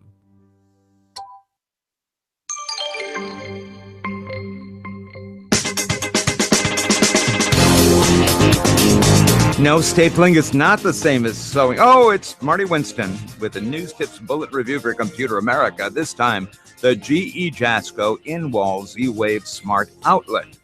One of our recent reviews was of a plug-in 12-amp, 1.5-gallon water heater that could mount under and serve the needs of one remote sink. Another was of a Jasco timer that could let you set daily on and off times in 15-minute increments, so that water heater, for example, won't use electricity when you're in bed, but keep hot water ready when you're likely to need to use that sink. To get even smarter about this, we asked Jasco to send their GE-branded 15-amp in-wall smart outlet for review. It replaces a standard duplex grounded outlet. Its top outlet is always alive, while the bottom one can be turned on and off by any Z-Wave controller. That means the day of the week, occupancy vacancy sensing, known away factors, and usage patterns can also contribute to minimizing on times and reining in the electric bill. Bottom line, Z-Wave control of the 15-amp GE Jasco in-wall smart outlet introduces more ways to reduce energy without introducing ugly little white blocks to the room. It's Marty Winston with a News Tips Bulletin Review for Computer America. Welcome back to the Computer America Show. Here at 33 minutes past the hour. In the second hour, we are doing computer and technology news brought to you by Slimmer Utilities.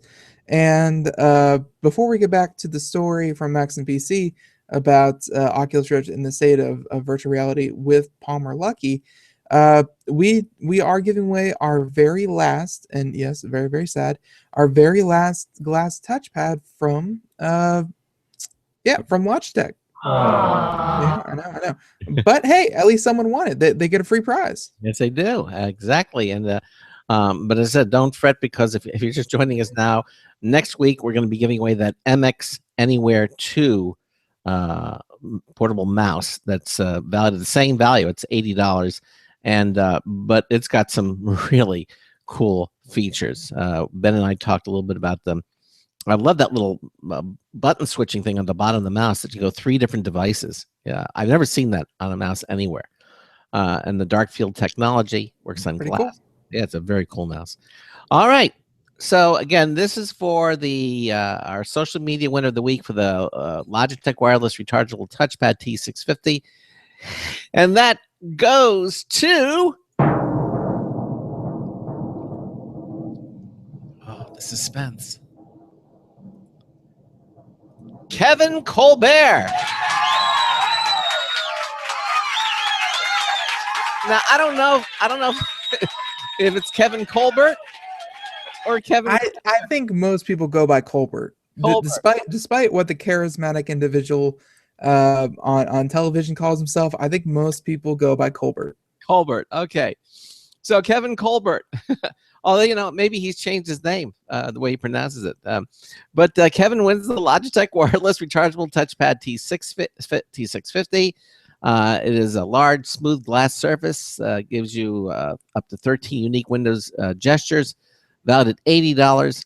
And Kevin, that prize goes to you. Congratulations. And next week, we'll be selecting another social media winner of the week. But again, it'll be for the brand new Logitech MX Anywhere mouse. And again, I encourage you to go to computeramerica.com. Under the Interact pulled-out menu, you'll see social media contests. You'll see how to enter, and right there, it says right there toward the bottom of the page, click here to see the new prize from Logitech, the MX Anywhere 2 wireless mouse. And you click on any of that text, and you'll open up, and you can actually see this thing. Just one look at it, you're going to understand how cool this mouse is. Just looking at it will let you know. So we're going to give that away starting next week. All right. In the meantime, Ben and I are doing computer and technology news brought to you by Slimmer Utilities, the official optimization software of Computer America. And Ben, you were just finishing up this Maximum PC story with Palmer Luckey, talking about the Oculus Rift. Yeah, no, it's again from Maximum PC, but it seems that they're pulling most of their information from an interview conducted by Recode. Mm-hmm. And yeah, and it was just Palmer Luckey talking about the state of virtual reality at the moment. Here's the good bits. The good bits is they released the minimum system requirements if you want to use one of these things, and it's not pretty. It's not pretty. They said that the Oculus Rift is slated to arrive in the first quarter of 2016, so after the 2015 holiday rush. Save up your money now for not just the Oculus Rift. Which the company says is going to be about $200 to $400 for the actual device, but the computer to run with it isn't going to be a slouch. It says that the processor should be at least an Intel Core i5 4590 greater CPU, 8 gigs of RAM, HD. Yes, all of this is greater or more, as is as I said, by the minimum requirements. Anyways, HDMI 1.3 video output, 2 USB 3.0 ports, and at least Windows Service Pack 1 or greater. 7. We have Windows 7 Service Pack 1. Yeah, exactly. Yeah. And on the GPU front, gamers will need an NVIDIA GeForce GTX 970 or greater, or an AMD Radeon 290. So that means your Titan X will, your Titan 10 will. My Titan X, but let's face it, folks, the NVIDIA GeForce GTX 970, that's not playing around with graphics cards. That's a very, very high-end graphics card. Yep. And like it's like the processor requirements are pretty high, and the RAM is actually lower than I thought it'd be.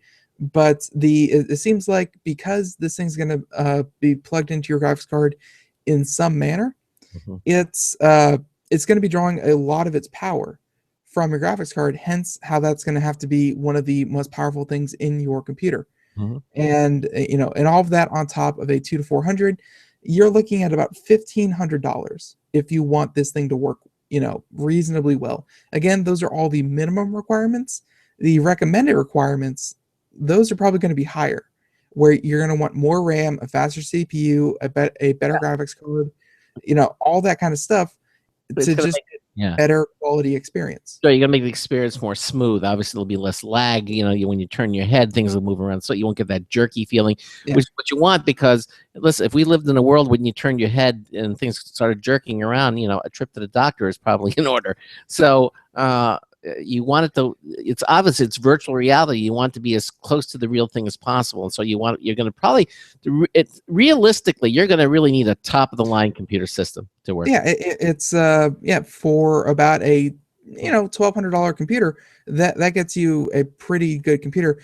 And but it's nice that they put the requirements so high, because they you don't want people buying a $400 laptop and then trying to run an Oculus Rift off it, and then they throw it away in disgust, and they're like, well, that wasn't worth the money. It's like, well, you don't have the proper hardware for it. Exactly. You want people to get the best possible experience from the get-go. Like you don't want to dumb this thing down, and then you have people looking around at 10 frames per second, with bad graphics. If I were Palmer Lucky, you know what I would do? I would build into the Oculus Rift sensors that would say, it would come up and say, I'm sorry, your computer is not powerful enough to run the Oculus Rift. It should self-sense and check the system out, because it'd say it doesn't work rather than try to give you a subpar experience. Well, it probably doesn't work, and I think most people buying hardware, especially an investment like a $200 to $300 to $400 piece of hardware, I think most people nowadays are savvy enough to know, hey, there are going to be some minimum system requirements. I better look those up. But there is a nice quote here from Mr. Lucky Palmer, or I'm sorry, Palmer Lucky. There we go. Backwards. Anyways, this quote here really sums it up nicely. It's not that we want it's not what we want the price to be, but currently we put out our recommended specs. That's a known quantity. We want you to be able to buy a Rift and a PC for around that price. People imagine that we're targeting that price, but it's not. It's just a reality, and we're trying to be honest with people. They don't want this virtual reality to be behind a $1,500 paywall. They want it to be accessible to as many people. They want it to be cheap, and they want it to go to eventually everyone. But just the state of things and how they are right now, to run this thing efficiently, you're going to need $1,500. That's not where it's going to stay.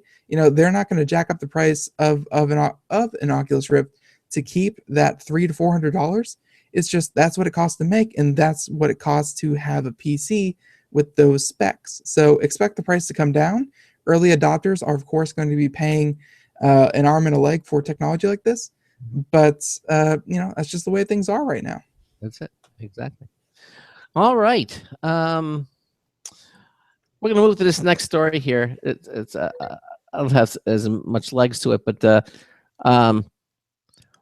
Disney is getting ready to ban something. I would never have thought this would be a problem, but evidently it is. I'm looking at a Disney ride, and there's a big sign that's got a circle with a red line through it, and the icon is a little man, a figure, and he's holding a selfie stick. Disney is getting ready to ban selfie sticks at all of its theme parks worldwide. Now, why? Why? I mean, the whole idea about well, according to them, they say that basically, here's the quote. They say, we strive to provide a great experience for the entire family, and unfortunately, selfie sticks have become a growing safety concern for both our guests and cast. Okay. So basically, the use of selfie sticks also compromises our ability to deliver on the 4 keys: safety, courtesy, show, and efficiency.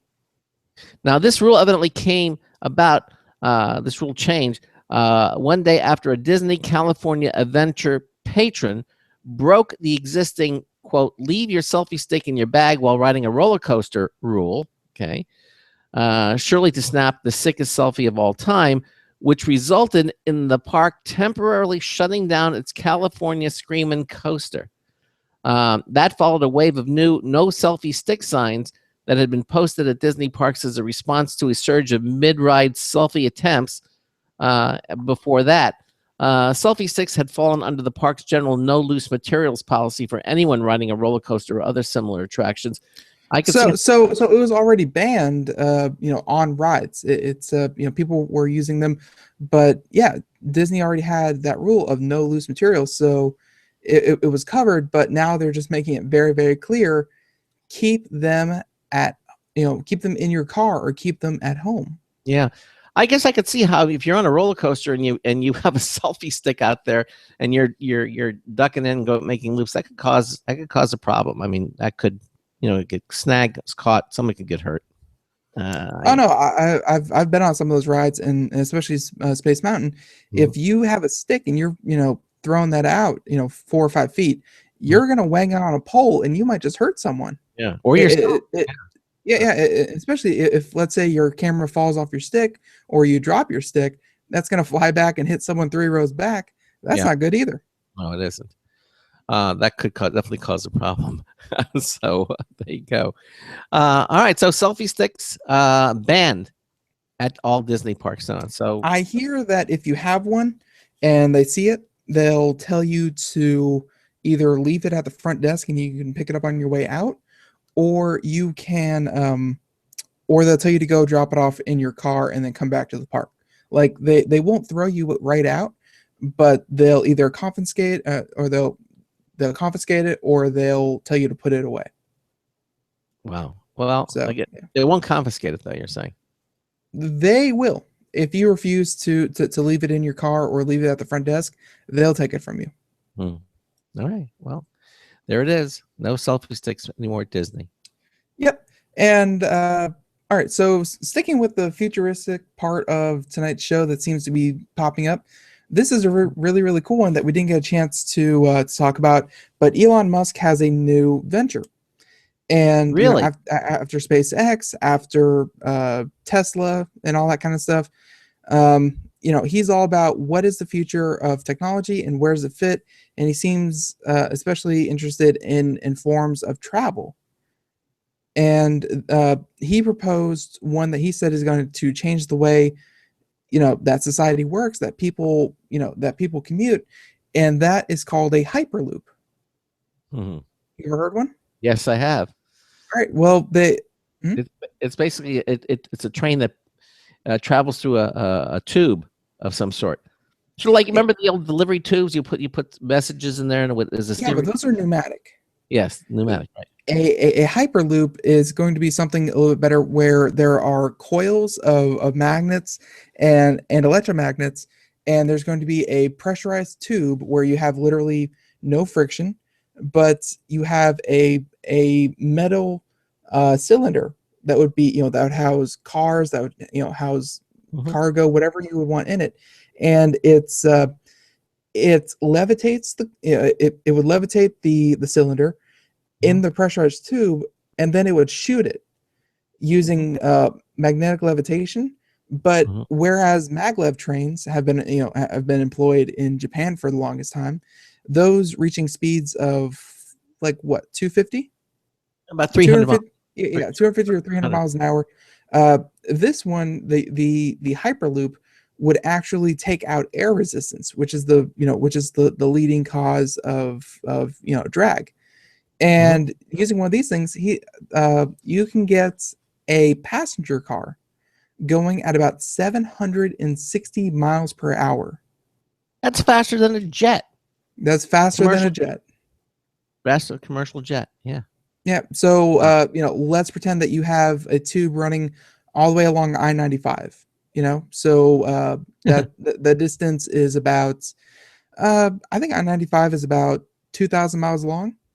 You can go from Key West, Florida, all the way up to the Northeast in about 5 hours. Like, you would be trucking on this thing, and it would operate in the same kind of function that a bus would, where it would shuttle people along. And at 760 miles an hour, that's not, hey, we have a stop and 2 streets over, just wait a couple seconds.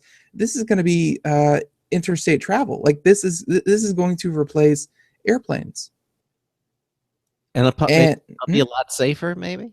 Oh, yeah, for sure. Because, first of all, they'd be very controlled. Like, you can't fall out of the sky. Like, the worst thing that could happen with this is hopefully not a runaway car, but it would be in a confined loop. So, you would just be stuck in this confined loop until they find a way to slow you down and stop you. So it's and again, it sounds like science fiction. It sounds crazy, but this is Elon Musk's next passion project. Like, this is what he wants to make happen in California. Well, obviously less. It sounds to me it would be a lot safer than, especially those speeds. Safer and ideally much more fuel efficient, because again, it would be completely through electromagnets. Yeah, there wouldn't be like any kind of gas or anything like that. Powering this thing. Nothing to explode. Yeah, nothing to explode. It would just be electromagnets. I mean, magnetic levitation trains are very, very safe. I'm sure there are statistics out there on how often, how many people have died on maglev trains.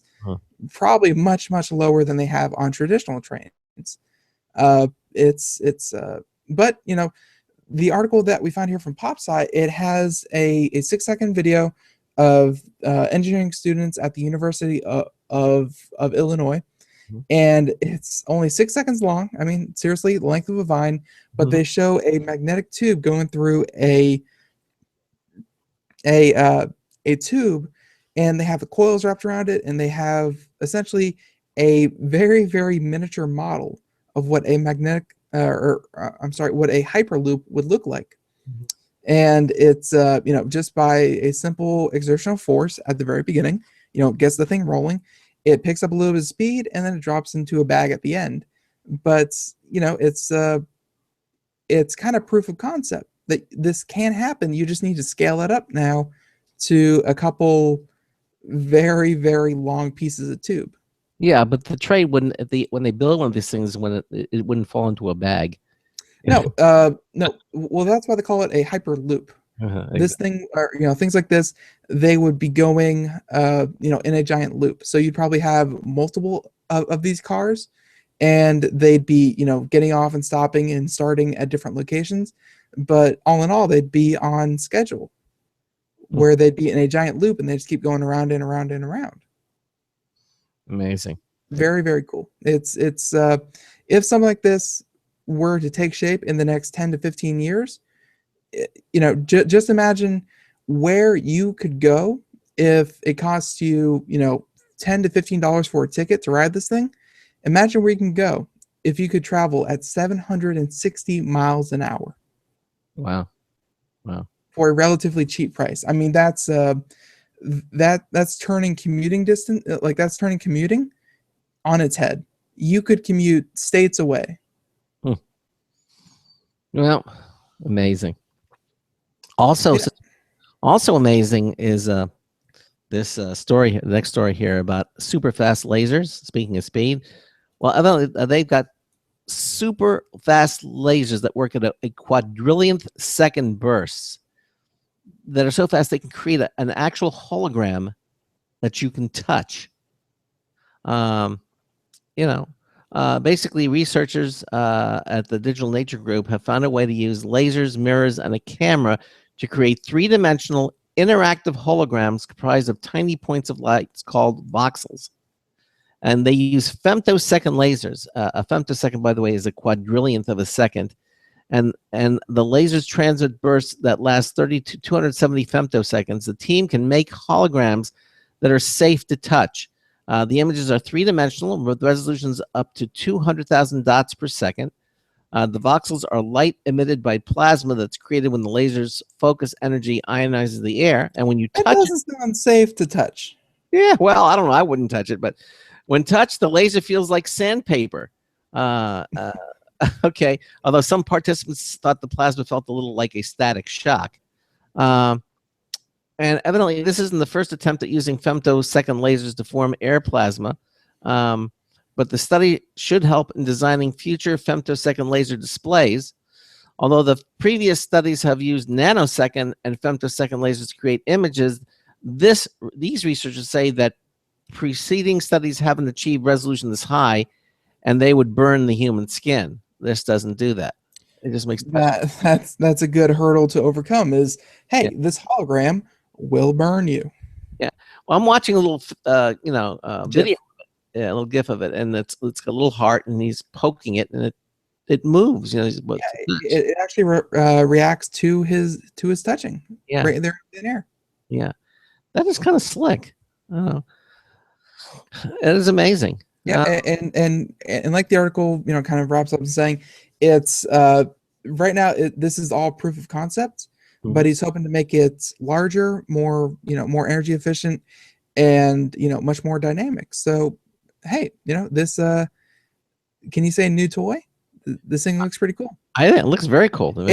Especially when you consider it's just lasers, but people are saying it actually has a tactile feel to it. Like they said, it felt like sandpaper. Yeah, when it's just lasers floating in midair. Yeah, that is cool. Maybe it's this is some of the technology that the HelloTech will use. Maybe. Wow, maybe. Hey, when computers first came out, dot matrices, they were all the rage. But look at us now. We're coming out with virtual reality. Yeah. If this is the dot matrix of lasers, you can make in the future. Who knows what's possible? Yeah, this is some really amazing stuff. Let's see. I don't know if we have time to do another story. Do we have time to do one more? Maybe. Yeah, I think I have a quick one here. Let's see. Some of the ones that we didn't get into. Sirius XM has to pay $210 million for music written and performed before 1972. And I remember this being a legal matter because Sirius had written in all of their contracts with all their artists that they would not pay any money to music that was performed in 1972. And that's a big problem because they have stations on Sirius XM that include 50s and 60s music. The Beach Boys are still very popular. Songs like that, they weren't paying any royalties. But they were taken to court and in a class action lawsuit, and they are now paying for the rights to play those songs. Wow. Let's see something else. HomeKit is a new feature that I think Apple announced back at the WWDC. Yep. And Siri will soon be controlling your home, so be careful of Siri. She might turn the lights out on you. BitLab created an iPad for the blind, where if you remember those things with all the little nails, and then you could kind of push your hand up through it. I remember those. Yeah. Those toys. Think of that, but in an electronic device for blind people, and it would dynamically display content using Braille. Wow. All in a pad. So very, very cool. More satellites going up. A lot of people around the world are going for worldwide Wi-Fi. Wherever you are, no matter where you are, you will 100% have access to internet via satellite. It may not be the fastest, and it may not be the the most responsive internet, but it's a lot of people's dream to have Wi-Fi anywhere you go. Yeah, that will be cool. Yeah, and and there were lots of great stories. The last one I'm going to tell you about is you can go find all these out on the internet. This last one, unfortunately, we didn't get to it. This is from Popular Science as well. Let's just say the link reads, Australian robot will shift bricks. And yes, that was the one Craig teased earlier about a robot that can build a house within 2 days. Wow. We've come a long way since DIY. Yeah. Can lay 1,000 bricks an hour. Wow. Very cool. That's better than I could do. Yeah, it is. Exactly. Well, that about wraps up the show. Now coming 90 seconds. Coming up on Monday, Michael Miller, our correspondent and author. Mike Miller is going to be here discussing everything that he's written, over 150 books. We're going to be talking about Windows 10. Obviously, that's one of his favorite topics, and he's going to be joining us for both hours. Mike's always a lot of fun, and he's going to be joining us for both hours here on the show. Hey, listen. Everybody have a great weekend. 60 seconds. Again, thanks to HelloTech for being here with the hour. Again, great service. It sounds like it's going to be really something special. And again, congratulations to our social media winner of the week, Kevin Colbert, who won the Logitech rechargeable wireless glass touchpad T650 valued at $80. Brand new prize coming up next week, the MX Anywhere 2 wireless mouse from Logitech. And again, you can see it all at Computer America. So, get over there, enter it, get your entry in now. Everybody have a great weekend, and Ben and I will see you here same time on Monday night with Michael Miller. So until Monday night, this is Craig Crossman hoping that your hard disk never becomes floppy. We'll see you Monday night. Yep. Good night, everyone. Seconds.